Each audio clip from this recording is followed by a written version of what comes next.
Hey, what's up YouTube? Welcome back to the channel. I think we left off on one, either the last video or the one before, where I'd gotten the Doodoo started. I let it warm up like all the way to normal operating temperature and then turned it off because I wasn't really trusting the voltage on it, and sure enough it wouldn't start back up. So put it on the battery tender. It was on there all night. Everything's good to go. Thankfully it didn't rain.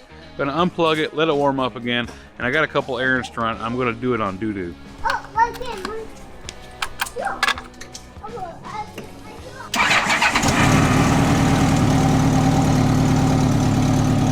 Well, I'm still not really trusting it. Normally, she dips down to like 10 volts and then shoots right up to 13.7 or 14, according to the onboard voltmeter. It's barely around 11.7. It's exactly what it was doing yesterday. Maybe the battery's dead. I don't know. I really don't want to invest in another battery on this thing because I'm trying to sell it, but we'll see how it does. I'm gonna let it warm up again, turn it off, and turn it back on, and see if it comes back on. If it doesn't, then we'll figure something out. All right, we got her started, got her warmed up. I did bring it out front. What we're doing is, I bought this jacket before the Savannah trip. This is the one I wore in Savannah on the ride home. I just don't like it, so I'm going to return it to Amazon. The thing I don't like about it is that the sleeves are just way too long. I'm not interested in that whole, it's not comfortable. I don't like the look, it's not comfortable. Are you gonna stay closed? Nope. It's just a really bulky jacket for what it is, you know? And I've actually, believe it or not, I know I'm still a fat bastard, but I've actually lost enough weight where my old jacket actually fits again. It doesn't fit with the liner, but it fits. Okay, here goes nothing. Yeah, baby. Oh, Doodoo still got life in her. It's upper 60s today, which the same yesterday, but I was a little chilly yesterday in the sun.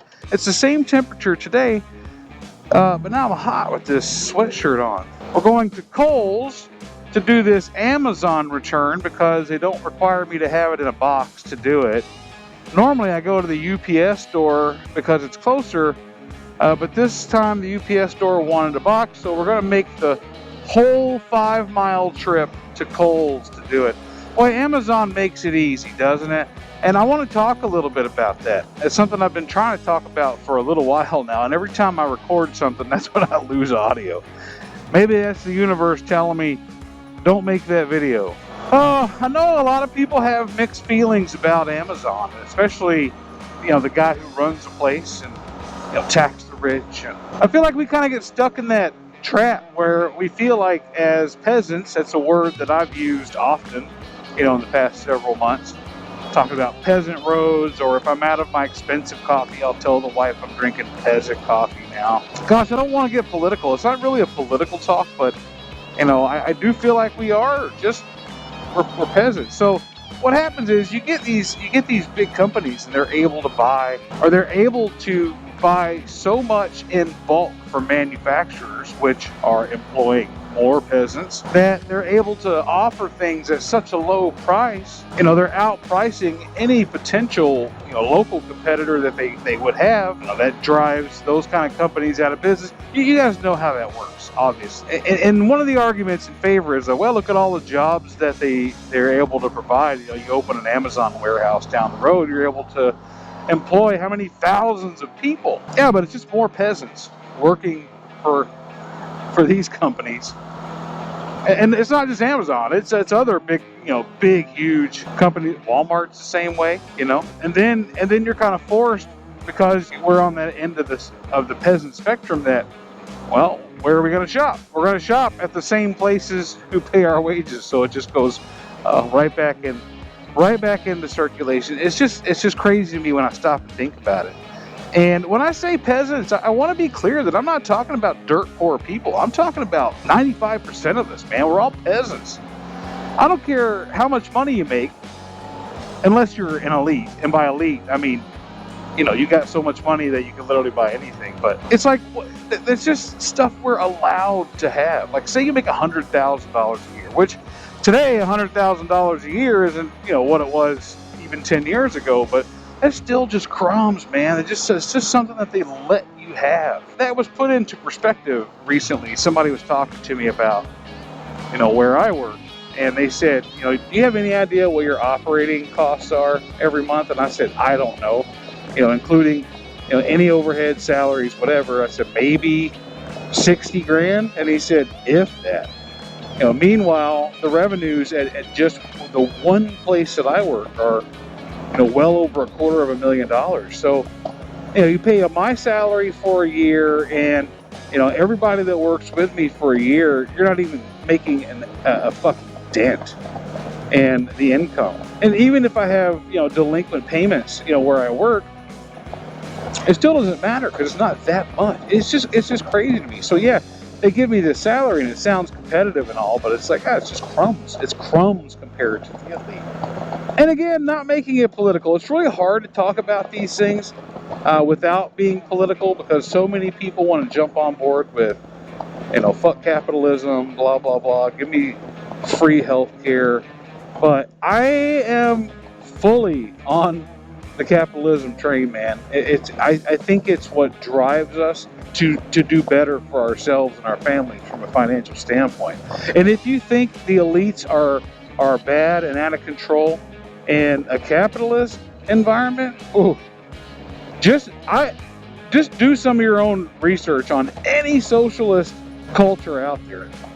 There is a much wider separation between the elite and the peasants in those societies. It doesn't matter what your drive is, you know what I mean? Because, you know, everything's just kind of set out there for you. I don't know. I didn't really want to go off that long on it. It is something that I've been trying to talk about for a little while because it bothers me, because we are peasants and we are stuck in this, what's the thing called? The hamsters turn around. Anyway, we're stuck in this thing. Man, Doodoo ride's so much different than the 1500, and I can't ever see coming back to a 15 or coming back to a 1200 after 1500. I might have said that before, but the bike, I'm not as big as some people out there that are making videos, you know, Shatry in particular. I'm not as big, so the bike isn't like, I don't dwarf the bike by any stretch, but it's definitely smaller. The windshield's a lot smaller. It's actually kind of a pain in the ass the way it's like right in my line of sight here. Makes it really difficult to see sometimes. But anyway, before I blabber on too much, let's get on opticals, drop this jacket off, and then cross our fingers that old Doodoo's going to have enough life in her to get home.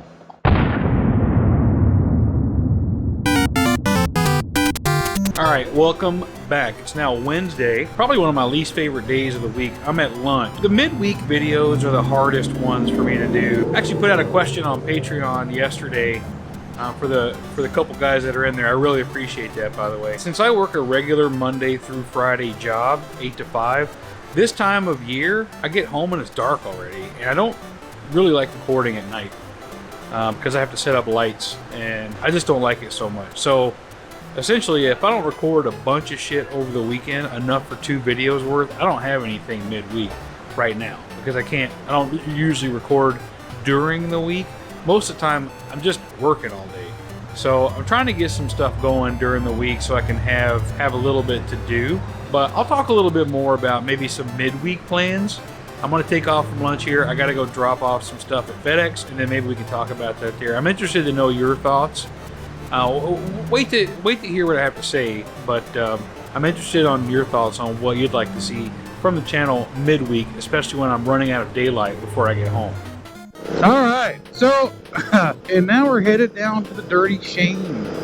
It's Wednesday. I don't normally do this kind of thing on a Wednesday, and somebody's going to accuse me of just doing that for content, and you're right. No, I'm just kidding. It's really not for content. I don't know, I'm sitting there this afternoon, find myself falling back in that same rut of go to work, go home, go to work, go home, go to work, go home. You know how it goes. And then taking everything that I do that's fun or mildly interesting and trying to squeeze it all down into the 2 days that the lords and ladies give me as the lowly peasant that I am. When really I go home and I sit there for 4 or 5 hours fucking around on Discord or playing video games or editing videos or I don't know, just random shit. What I was talking about at lunch was I like making 2 videos a week. I really do. Not only is it a constant stream or a constant flow of content, but it keeps me in a constant flow of content creation. And I think that's important. One, it stops me from being lazy.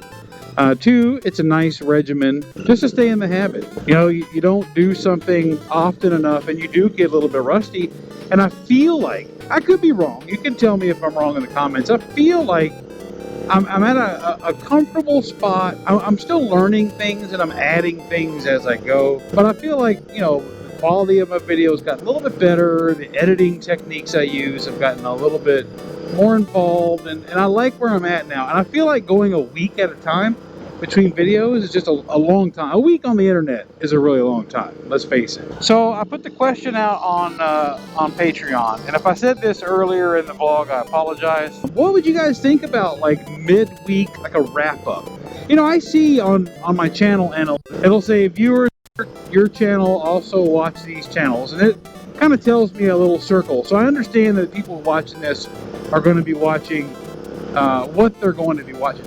You know, just to kind of wrap up or highlight some of the things that the people that we all watch talked about this week, or maybe some reviews on what they did, some reactions maybe. And that's not really anything that I've really dived into before, but I also don't think it exists out there. And maybe if I don't do it, somebody will watch this and they'll steal the idea and run with it, and that's fine. But I don't know if there's an audience for that, if there's a space for that. Maybe it's just something, I don't know. Maybe it's just a talking head video that I do midweek where I talk about some kind of hot topic in motorcycling or motovlogging, or I don't know. But what do you think you'd like to see? If you're a regular viewer of my channel, give me some thoughts, man. I mean, you guys, all 2,100 of you, thank you by the way, all 2,100 of you are the community. So you are the people who like whatever it is that I'm doing, and I really appreciate that. So just give me some ideas. Anyway, we're getting close to downtown. I've been keeping this at about 65 miles an hour because this bike is a lot louder than the Gold Wings, both from the exhaust sound and the wind coming in. So I've been keeping it slower so it didn't get too loud. We're going to head on in. I'm going to speed it up just a hair so I can get down there before it gets dark. We'll see you down there. A few moments later. So I come up to this bar fairly often, and I never record inside. I don't know, I always feel like I'm encroaching on Josh's space when I do that. I don't think he's even here right now, but I usually just come in here, drink my beers, and leave. So I think I'm going to do the same for tonight. Just going to come in here, pop a few beers down, get back on the bike and go home. The atmosphere of this bar is really good. It's really chill. If you've been here before, you know what I'm talking about. Even on busy nights, there's the roosters. If you've been here, you know, even on the busy nights, it's not slammed. I mean, sometimes it feels like it's shoulder to shoulder at the bar, but there's always room around the inside of the whole facility. So anyway, let's get in there. I may change my mind on that recording thing. It just depends on how I feel. A couple beers and I might change my mind. So we'll see you a little bit later. All right, that's going to wrap it up for this one. This is a really odd one for me to record, if I'm being honest. I didn't really know what to do, so I just kind of recorded a few days worth of moto vlogging. Maybe that's what my midweek video is going to be. It's just easier for me to do a traditional moto vlog instead of trying to coordinate events into it, because I'm at work all day and I can't go to any events really. But either way, I am interested in hearing your thoughts, so let me know what you think about that. As always, thank you for coming along, and I really do appreciate each and every one of you who stop by and check out the videos. So until next time, we'll see you later.